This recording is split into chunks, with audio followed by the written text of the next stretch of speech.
Yun mga kabuhay OFW, natapos na tayo doon, no? Naglagay na tayo ng tubig, pero i-check natin yan doon. Para makita nyo, naglagay na tayo ng panibagong karton tapos tubig. Okay, yan na mga kabuhay OFW. Ngayon lang tayo naglagay ng tubig, kita nyo na malinaw na yan at yung karton. Bakit ko ba siya nilagyan ng ganyan? Kasi babagsak yan. Pwede naman din tayo maglagay dito ng isang pan gano'n.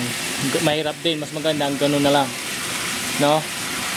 Okay, pagkatapos dyan, siyempre lahat ng mga pipe maliban doon, mayroon pa yun doon eh.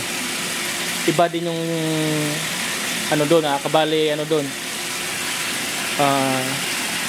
pressure din yun doon, blasting din yun doon, yung sa ice cream natin.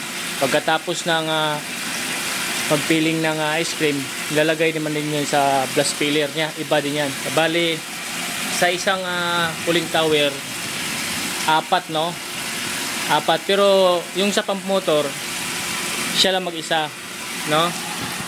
Itong linya na to, bali tatlo siya. Okay?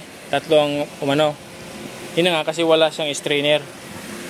Ang nito, magkakaroon talaga ng hangin yan kasi yun nga, yung haba ng pipe yan doon, pati doon magkakaroon din yung hangin. Kaya ang gagawin natin, papasingawin natin yung mga pump, para hindi magkakaroon ng hangin. Kaya tara. Yan mga kabuhay OFW, binalik na natin yung pump motor. Wala pa namang binili na sa strainer, pero madali na lang naman yun eh. Kaya ang gagawin natin ngayon, may magkakaroon talaga ng hangin yan. Itong bawat pump motor kasi mayroon namang singawan yan. Ito yung singawan niya.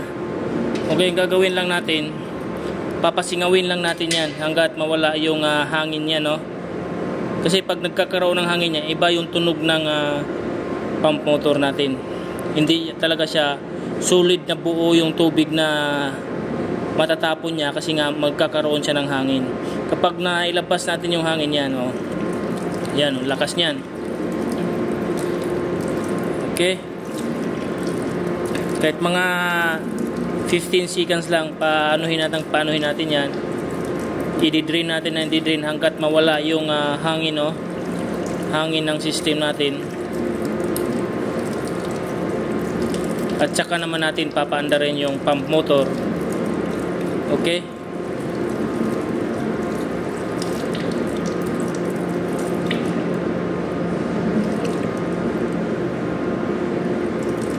yan.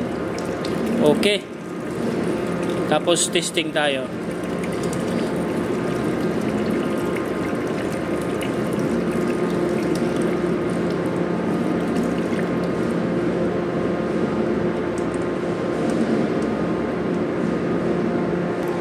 Yan mga boy, ito yung control ng pump motor natin, Okay,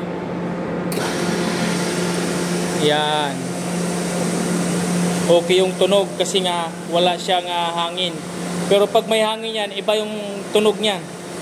Okay, observe lang tayo, paano lang natin yung mga dumi kunti, i-recycle lang natin para mapupunta yun doon sa cooling tower.